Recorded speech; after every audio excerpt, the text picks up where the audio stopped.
Assalamualaikum warahmatullahi wabarakatuh. Terima kasih kepada Bapak yang sudah melihat video presentasi kami, di mana tugas besar kami ini berjudul Perancangan Arsitektur Informasi Website Prodi S1 RPL dengan pendekatan User Experience, metode card sorting, dan tree testing. Jadi, berbicara mengenai perancangan arsitektur informasi ini, mungkin kita akan singgung ke dalam metodenya yang sudah kita lakukan gitu. Yaitu pertama card sorting, di mana card sorting ini kami menggunakan close card sorting, di mana ketika kita memberikan tools kepada user tadi yang harusnya kita menggunakan hybrid, ternyata keseluruhan dari user tiba-tiba semuanya close gitu Pak, close card sorting gitu. Ternyata sistem tidak memberikan user open card sorting. Jadi kita gunakan hanya close card sorting, dan mungkin ini adalah salah satu contohnya gitu ya. Salah satu contoh hasilnya gitu. Mungkin kalau foto yang lebih jelasnya terdapat di sini gitu, Pak. Beberapa contohnya gitu. Dan kemudian dalam perancangan card sorting ini tentu didasari atas buku panduan yang sudah pernah kita bahas sebelumnya Pak, yaitu buku aturan regulasi layanan website di Telkom University gitu. Kemudian mengenai card sorting mungkin cukup itu. Lanjut, kemudian ada tree testing. Dalam tree testing ini kami meminta user untuk menguji struktur menu yang sudah kami buat. Mungkin contoh struktur menunya ada di slide 18 gitu. Struktur arsitektur informasinya gitu, seperti ini gambarannya Pak, dibentuk dalam buat struktur gitu.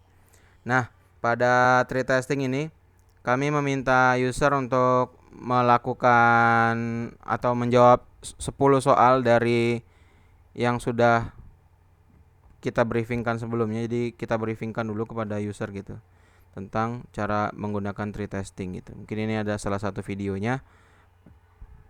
Itu mungkin karena panjang Pak, jadi tidak di-play kan, mungkin diperkenankan kepada Bapak mungkin nanti bila ingin melihat rekaman hasil videonya gitu. Kemudian lanjut kepada riset IA. Riset IA atau riset informasi arsitektur gitu. Ini mencakup pada 3 hal, yaitu user, konteks, dan konten. Pertama yang kita bahas adalah user. Dari komponen user sendiri kami menggunakan 2 poin, yaitu use case and persona, dan user interviews dan user testing gitu. Jadi use case dan user dan persona sendiri kami membuat kriteria gitu, dimana pertama kriteria dari si usernya sendiri. Pertama tentu mahasiswa S1 RPL. Mungkin dosen tidak kami libatkan karena ada hal gitu ya, takut terlalu banyak gitu Pak. Oke, terus lanjut ke poin selanjutnya, yaitu mengetahui kegunaan website akademik. Ya pasti, karena jika tidak mengetahui atau belum terlalu mengetahui nanti akan sulit gitu Pak ketika kita akan ujikan gitu struktur menunya. Pernah melihat atau mengunjungi website akademik? Tentu. Jadi biar apa ya, mereka udah tahu gambaran umumnya gitu. Terus usia 17 sampai 22 tahun, laki-laki atau perempuan, memiliki pemahaman dalam mengakses situs akademik, dan juga biasa menggunakan komputer atau smartphone. Nah, dari kriteria tersebut kami mendapatkan 5 narasumber yang mau dijadikan sebagai pengguna. Beberapa narasumber berpendapat bahwa terkadang menu dari sebuah website memiliki kesamaan nama yang dapat membuat pengguna kesulitan untuk dapat menemukan informasi dengan cepat, sehingga perlu diadakannya survei dengan melakukan testing seperti tree testing dan card sorting yang sudah saya jelaskan sebelumnya gitu. Kemudian dalam bagian konten kami menggunakan 2 poin gitu, yaitu heuristic evaluation dan juga content mapping. Jadi pada tugas besar ini heuristic evaluation yang dilakukan adalah dengan melihat panduan pembuatan website prodi dari Universitas Telkom gitu. Karena sudah pasti panduan tersebut sudah disusun oleh tim sistem informasi yang ahli dalam merancang arsitektur informasi pada website prodi tersebut gitu. Mungkin untuk lebih jelasnya terdapat di laporan, Pak. Kemudian ada juga content mapping. Nah, dari content mapping ini mendukung evaluasi heuristik sendiri gitu untuk memberikan pemahaman secara top down dari organisasi situs dan struktur navigasi. Nah, dari apa yang sudah kami lakukan, peta konten itu tentu sangat bervariasi gitu, Pak ya. Jadi mungkin kami gambarkan dalam bentuk struktur tadi. Ini mungkin strukturnya terdapat di sini. Strukturnya seperti ini yang sudah dibangun. Tentu dalam susunan strukturnya ini sendiri tidak semuanya sesuai dengan apa yang ada di buku panduan gitu, dalam buku panduan standarisasi kelengkapan konten program studi.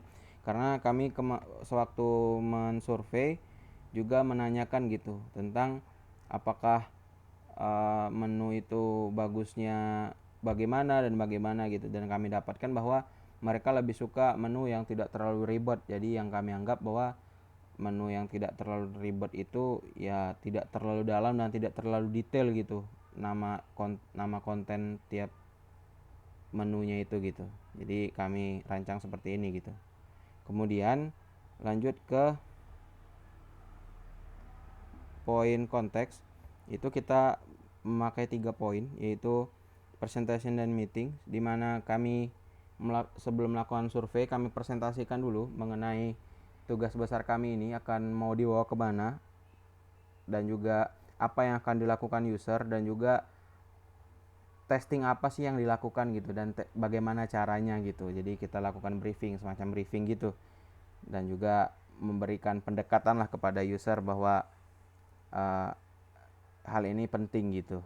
Mungkin nanti akan bisa mereka lakukan juga gitu, dan juga mereka dapat ilmu nantinya. Dan juga kita melakukan stakeholder interview, mungkin sudah kita libatkan semua, bisa dibilang komponen-komponennya, yaitu dosen, yaitu mungkin bapak sendiri selaku juga kaprodi gitu, dan juga mahasiswa yang kita libatkan sebagai user gitu. Kemudian ada teknologi assessment gitu. Jadi teknologi assessment ini juga tentu bukan kita yang melakukan, tapi kita mengacu kepada buku panduan telah kita sebutkan sebelumnya gitu, dimana ada linknya di dalam laporan, dan tentu yang membuat panduan tersebut tentu sudah ahli gitu ya dalam sistem informasi, dan juga dalam penyusunan arsitektur menu dan arsitektur informasi gitu. Kemudian lanjut kepada pendekatan user experience, dimana ini terbagi menjadi 5, yaitu strategi, scope, structure, skeleton, surface. Kenapa user experience yang kami gunakan? Karena teknologinya sudah ada, jadi kita hanya perlu melakukan pengembangan gitu, atau melakukan evaluasi terhadap website prodi yang sudah ada gitu.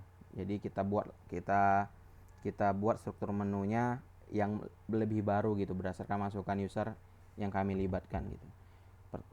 Layer pertama itu strategi plan. Jadi semua step ini kami dasari dengan meriset beberapa website. Mungkin salah satunya adalah website prodi S1 Informatika, dan juga mengacu pada buku panduan yang saya berikan linknya di dalam laporan, dan juga buku panduan dari universitas lain yang saya lampirkan itu Universitas Undip gitu, di Fakultas Ekonomi Bisnisnya gitu.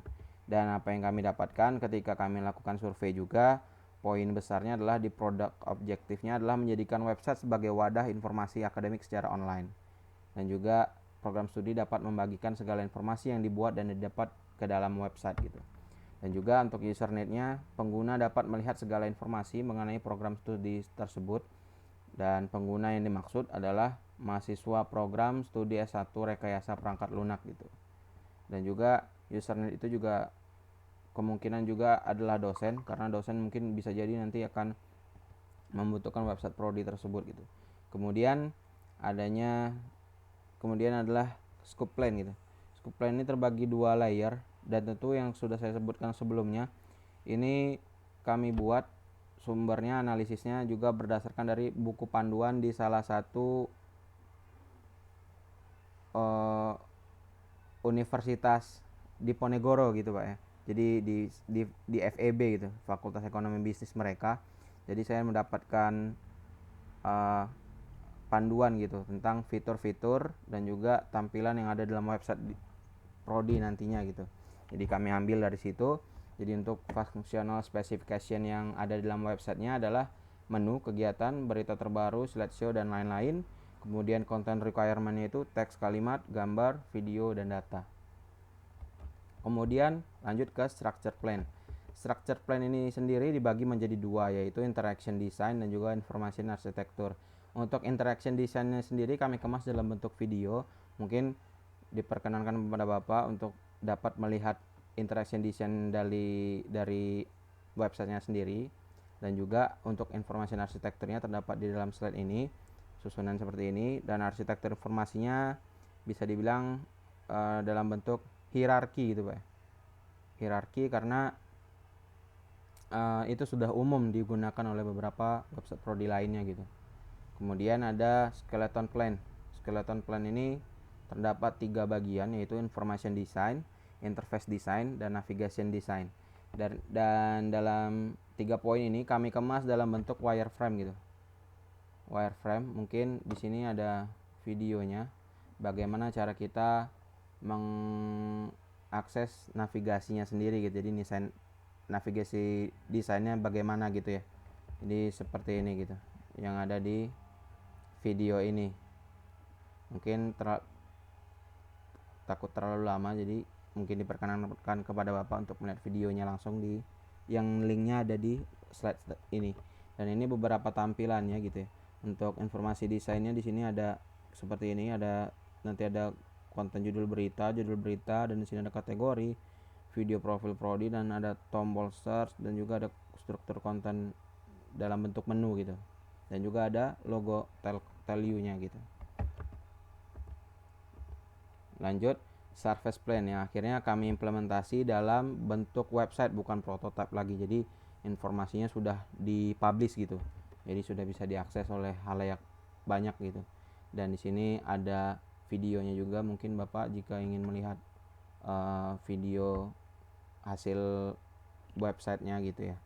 Dan juga di sini ada beberapa hasil screenshot mengenai halaman-halamannya, yaitu di sini ada halaman kurikulum program studi, kontak program studi, sama informasi admisi. Dan lanjut mengenai sistem yang lainnya, itu sistem navigasi.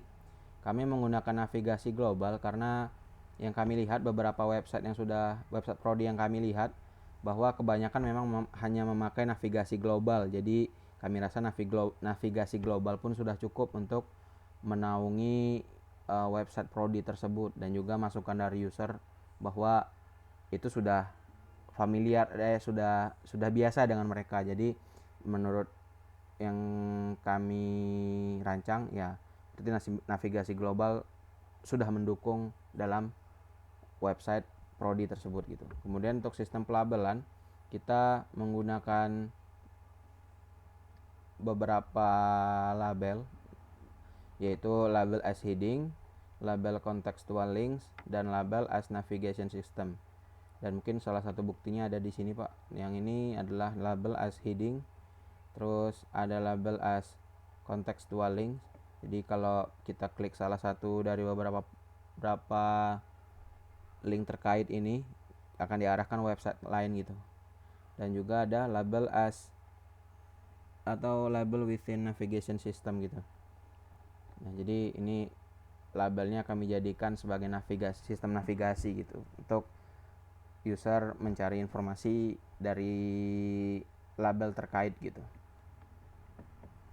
Kemudian untuk sistem organisasinya kami buat dalam bentuk ambiguous organization system.